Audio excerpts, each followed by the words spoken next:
नमस्कार, मी अश्विनी. या पतंगोत्सवांच्या दिवसात आपल्या सर्वांनाच काहीतरी खमंग, खुसखुशीत, चटपटीत असं लागत असतं.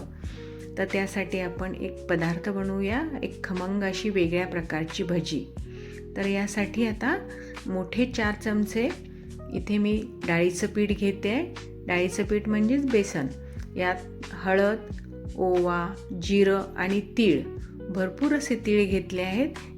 ते तीळ खूप छान लागतात या भज्यांमध्ये. तर आता छान मी एकत्र करून घेते आहे. आणि त्याचबरोबर एकीकडे मी बेबीकॉर्न जे या दिवसात मिळतात ते थोडेसे उकळवायला ठेवले होते. आणि एकीकडे थोडासा पालक, थोडीशी कोथिंबीर, त्यानंतर हिरवी मिरची आणि या दिवसात मिळणारा हिरवा लसूण. उकळवलेले छान बेबीकॉर्न मी असे थोडेसे जाडसर भरडून घेतले आहे. आणि पालक आणि कोथिंबीरचं मिश्रण मी डाळीच्या पिठात घातलं आहे. आणि हे बेबीकॉर्नचं क्रश पण. त्यानंतर जे आपण बटाटे घेतले होते त्याला मी किसून घेतलं होतं, स्वच्छ धुतलं होतं. आणि आता या मिश्रणामध्ये घालते आहे.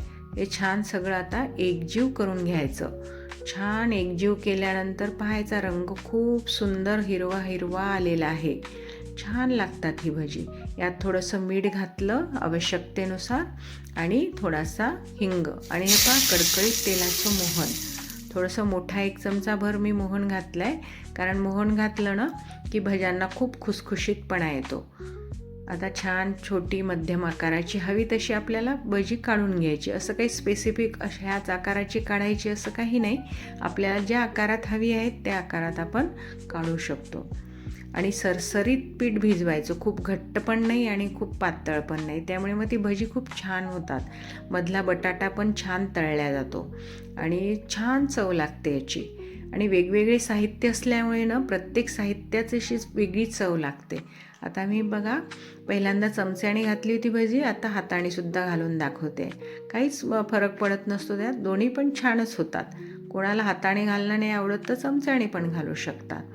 पहा छान भजी झाली आहे. हिरवट तांबूस असा रंग आणि त्यात छान असे तीळ दिसत आहेत.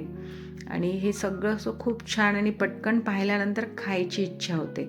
असं काहीतरी वेगळ्या प्रकारात सजवून ठेवायचं मुलांना किंवा माणसांना घरातल्या, असं छान वाटतं, आल्याबरोबर खायची इच्छा होते. तर तुम्ही ही भजी नक्की करून बघा आणि मला सांगा की तुम्हाला कसे वाटले हे भज्यांचे प्रकार. आणि छान गोडासोबत हे पहा, हे गोड आणि ते तिखट असं काही आपण करू शकतो.